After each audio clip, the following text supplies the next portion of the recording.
CM Chandrababu Naidu రేపు ఉదయం పెనుగొండ చేరుకోనున్నారు. ఏదైతే పశ్చిమ గోదావరి జిల్లాకు సంబంధించి వాసవి కన్యకా పరమేశ్వరి అమ్మవారి ఆలయానికి సంబంధించి ఇక్కడే ఎన్నో ఏళ్ల క్రితం ఆత్మార్పణ అని చేసుకోవడం జరిగింది. అయితే ఈ ఆత్మార్పణ కార్యక్రమాన్ని ఎన్నో సంవత్సరాల నుంచి ఇక్కడ ఆలయ కార్యక్రమంగా నిర్వహిస్తూ వస్తున్నారు. అయితే గత ఎన్నికల సమయంలో చంద్రబాబు నాయుడు ఆర్యవైశ్యులకు ఒక మాట కూడా ఇచ్చారు.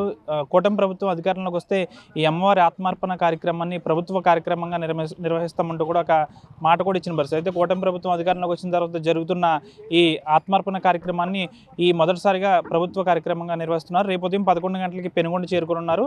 అమ్మవారికి పట్టు వస్త్రాలు కూడా సమర్పించనున్నారు. అయితే చంద్రబాబు నాయుడు రాక కోసం ఇప్పటికే అన్ని ఏర్పాట్లు కూడా చేశారు. దాదాపు వందలాది మంది పోలీస్ సిబ్బంది కూడా ఇప్పటికీ ఇక్కడికి చేరుకుని బందోబస్తు కూడా నిర్వహిస్తున్న పరిస్థితి. అయితే రేపు ఉదయం 11 గంటలకు చేరుకుని దాదాపు గంట వరకు కూడా ఈ ఆలయ సమీపంలోనే చంద్రబాబు నాయుడు ఉన్నారు.